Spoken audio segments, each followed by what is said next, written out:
In this video I'll be looking at the Canon RF mount 16mm f2.8, 28mm f2.8, 35mm f1.8 IS macro and 50mm f1.8 lenses, and seeing how they perform for infrared and ultraviolet photography. Unfortunately, it seems very difficult to find information on how lenses will perform in infrared and ultraviolet, leaving you with the only option of buying the lens and then testing it yourself. Kalari Vision does have a very helpful lens infrared hotspot page. However, just because a lens has no hotspot does not necessarily mean it will be a good performer for false colour infrared images, and a hotspot will not necessarily be a problem if it's not too severe to correct. For these tests, I shot each lens with no filter, which is full spectrum, the QB39, which is visible light, a 760nm infrared filter, and the Baader U ultraviolet pass filter. All images were taken on my full spectrum converted Canon R5. All the lenses were tested with no step ring or hood for the full spectrum no filter photo to allow a look at vignetting caused by the lens itself. A stepping ring was used with each lens to allow fitting my 49mm size filters for all of the other images. The 16mm and 50mm lenses were used with a hood for all shots where a filter was used. The 28mm was used without a hood. That's because the hood is a screw-on type and makes mounting filters without vignetting more difficult. And the 35mm was also used without a hood, as I don't have a hood for that lens currently. The same white balance was used for each set of images taken with a specific filter, so any difference in colour between the images are down to the lens and possible changes in the natural light while I was shooting these images. Unless otherwise stated, all shots are at f8, which is where I would typically shoot these lenses. So I'll start off with the full spectrum images, and starting with the 16mm. This is fine in the centre for sharpness, but as you move across to the edges it gets worse, and it's really bad at the edges. Next, looking at the 28mm.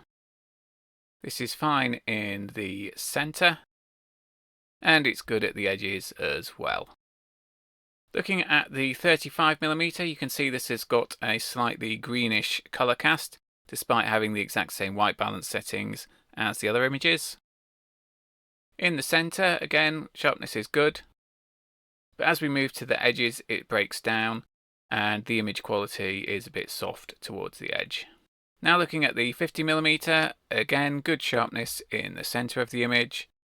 As we move to the edge it does get softer, but it's not quite as bad as the 35mm.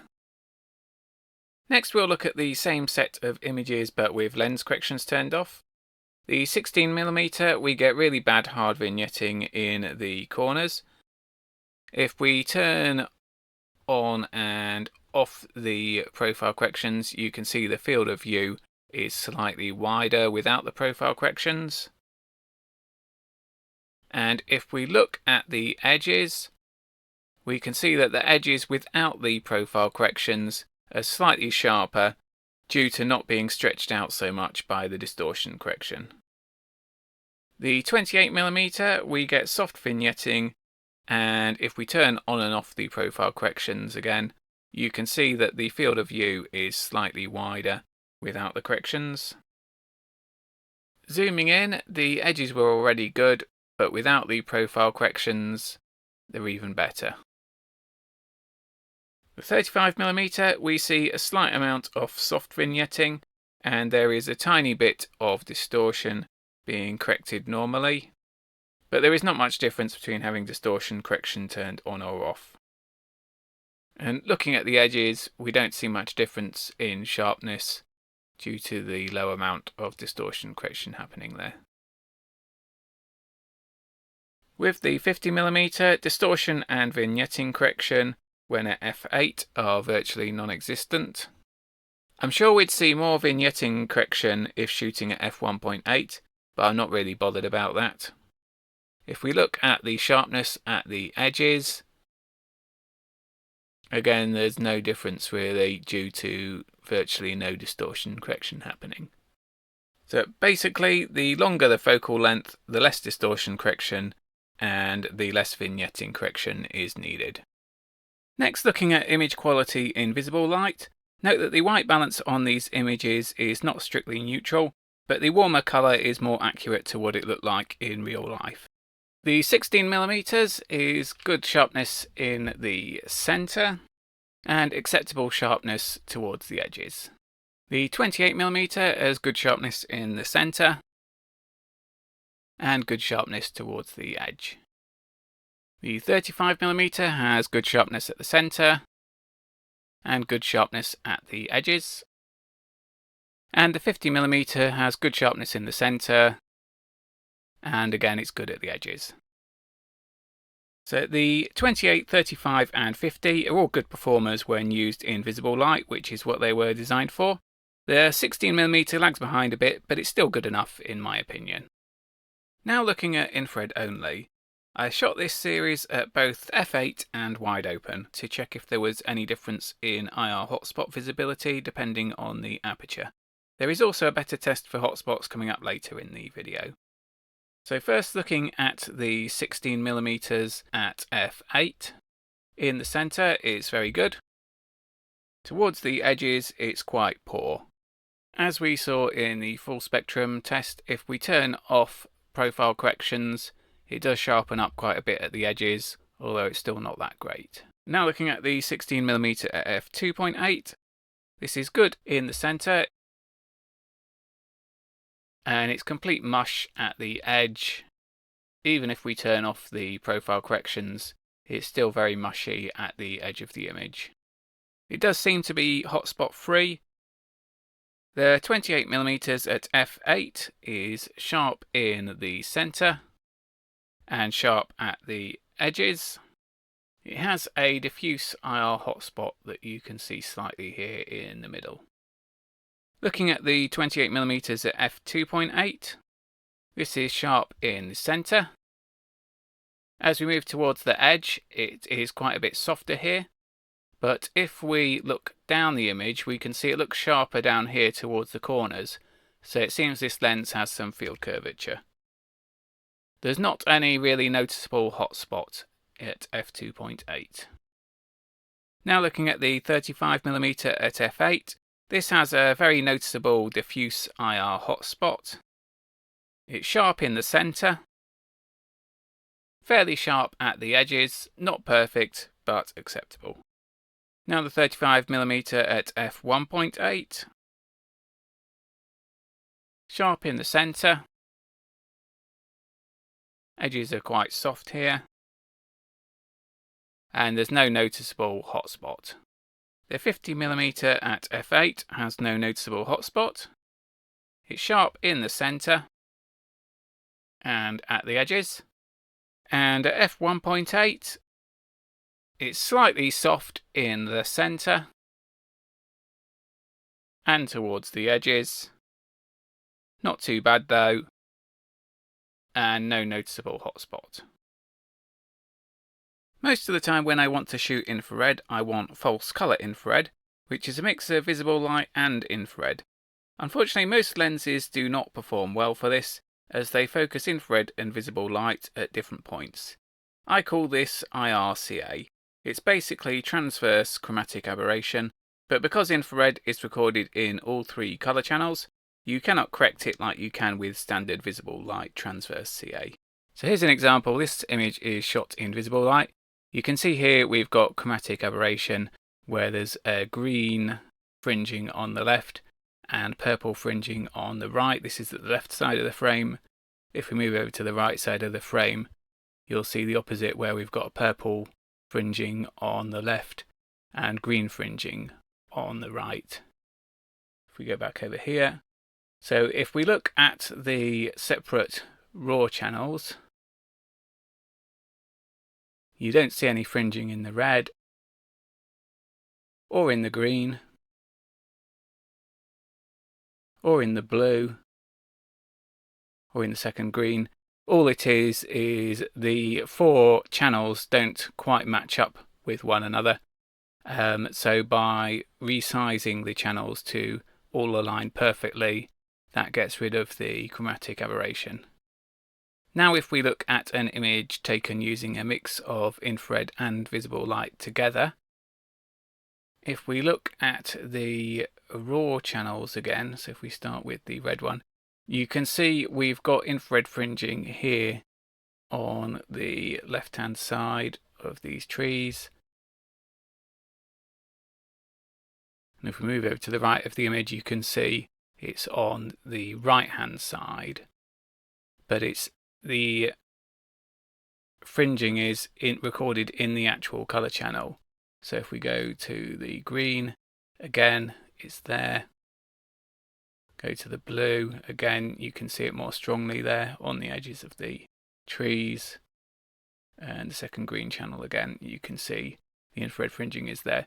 So because it's recorded with the actual colours rather than in a separate channel, there's no way to get rid of it. For me, I want a lens that has as little IRCA as possible and looks relatively good when zoomed in at 100%. These shots were taken using a Lee 101 yellow filter and have a plus 89 degree hue shift applied in post to give the cyan sky and pink foliage look. Starting with the 16mm, looks okay in the centre, but rapidly falls off to a mess of blur and IRCA due to the near-infrared light being focused at different points to the visible light. Now the 28mm, this looks good in the centre and good at the edges as well. The 35mm looks good in the centre, but towards the edges it's quite poor with noticeable IRCA. The diffuse IR hotspot is noticeable, but it's not very bad. The 50mm is good in the centre, and just about okay towards the edges. It does have some noticeable IRCA though. It is better than the 35mm though. So this is the 16mm at f2.8 with the Baader U ultraviolet pass filter. Because the Baader U is a dichroic filter, we see a really bad coloured vignetting effect when using it on a wide angle lens like this. However, the image white balanced fairly well, and if we look in the centre, it is quite sharp. If we look at the edges, it is a bit softer, but considering we're using a dichroic filter, and the lens isn't really designed for ultraviolet, I don't think it's too bad really. On the 28mm lens at f2.8, with the same problem that we saw with the 16mm due to the wide angle, but it's not quite as bad. It's sharp in the centre, but very soft at the edges. There's a strong purple tint indicating that not very much UV is passed. The 35mm at f1.8 now, the dichroic filter still does not work well in front of a 35mm lens. You can still see some yellow coloration towards the corners. The image is soft all over and has quite a strong purple tint indicating that it's not very UV sensitive. The 50mm at f1.8, we see very little effect here from use of a dichroic filter at 50mm. However, the whole image is quite soft, and if we look back at the centre, there is a kind of halo effect, like really strong backlighting around the trees and on the horizon. For this test, I shot a blank sheet of card with each lens using the Zomei 760nm filter at both f8 and wide open. Unfortunately, I don't have any way of perfectly evenly lighting a neutral background, but for this test I kept the lighting the same for each lens, and so they should be fairly comparable. The grey card was lit by an AD200 flash with bulb head and a large bulb diffuser pointed at the ceiling. The flash was set to half power for the f8 images, then adjusted by the appropriate number of stops when shooting wide open. So that's 1/16th power for the f2.8 lenses and 1/32 power for the f1.8 lenses. The distance between the card and camera was adjusted as necessary for each lens to try and keep roughly the same framing. All was shot focused at infinity. So starting with the 50mm at f8, we can see it does have a small hotspot, but the edges are quite soft. If you had the centre of the frame filled with something dark and plain like blue sky or still water, it would probably be more obvious. Other than that, you probably won't notice it. The 50mm at f1.8, no hotspot is visible when the lens is shot wide open. The 35mm at f8, it's more obvious to me in the thumbnail than it is in the larger image preview, but we have a fairly large diffuse hotspot. It's interesting how much darker than the other lenses the 35mm is in this test. The 35mm at f1.8, no hotspot is noticeable. The 28mm at f8, we have a relatively small diffuse hotspot, larger than the 50mm, and more noticeable in this test than any of the other lenses being tested. The 28mm at f2.8, we still have a hotspot, but it's much more diffuse and less noticeable than it is at f8. The 16mm at f8, you'll have to excuse the shadow of the camera here. This is just from having to place the camera so close to the background without moving the lighting. There's no noticeable hotspot here though. And the 16mm at f2.8, unsurprisingly there's no hotspot visible. With all these tests, bear in mind that diffuse hotspots can be corrected for, so while it is extra work when processing images, a diffuse IR hotspot does not really make a lens unusable for infrared. I decided to also test the lenses for UV using my UV colour checker. Here it is photographed in visible light. The top row of targets in this test and the bottom right grey target should be neutral. The middle row and bottom left are UV pass filters in order of how much visible light they pass. The brighter and more yellow these filters appear, particularly the ZWB1 filter on the left of the middle row, the more UV the lens passes. The middle filter at the bottom is an IR pass filter, and so should be black. All images were shot with the AD200 with the bulb head and the ADS2 reflector at 1/8 power. No lens hoods were used, and all were shot at f2.8. Each image has been white balanced individually using the same custom camera profile in Adobe Camera Raw. You'll see in most cases, even with the custom max screen tint profile, the images were not able to be white balanced correctly. I did also try raw therapy, but found that was even worse for getting a correct white balance. So starting off by looking at the 16mm lens with the ZWB2 and TSN 575 filter combo. This filter combo is absorptive rather than interference based, and so does not have problems on wide angle lenses. We can't get a good white balance, and the ZWB1 is quite a dull yellow, indicating that this lens and filter combo does not pass very deep into UVA. Now looking at the 16mm with the filter combo of the ZWB1 2mm and QB39 2mm thick. This gives a better white balanced result, but it is about 1.5 to 2 stops darker than the TSN 575 ZWB2 combo. Note that the ZWB1 filter on the left has been replaced with the Baader U in this image, since I was using the ZWB1 filter on the lens. So you can't directly compare this to the other images, but we can still say that the yellow colour of it is not very deep. Now looking at the 28mm, the lens would constantly rack focus even when set to manual focus, so I had no other way of taking this image normally. This may have been down to the weight of the 82mm thread size of the ZWB2 TSN 575 filter combo I was using on it. I had to press the lens release and partly unlock the lens while taking an image with no filter to get the aperture to freeze wide open, and then attach the filter and take the photo like this. Because the lens is focused by wire, there was no way of adjusting the focus. How blurry the image is indicates that there's a big focus shift between visible light and ultraviolet. The lens was focused in visible light when I unlocked it. The white balance is off, and the ZWB1 in the middle on the left is pretty dark, so all in all this is definitely not a good lens for UV. Next, looking at the 35mm with the ZWB2 and TSN 575 filter combo. White balance is well off, and the ZWB1 filter is quite dark, indicating poor UV performance. Now looking at the 35mm with the Baader U filter, the white balance is slightly better, but it's still off.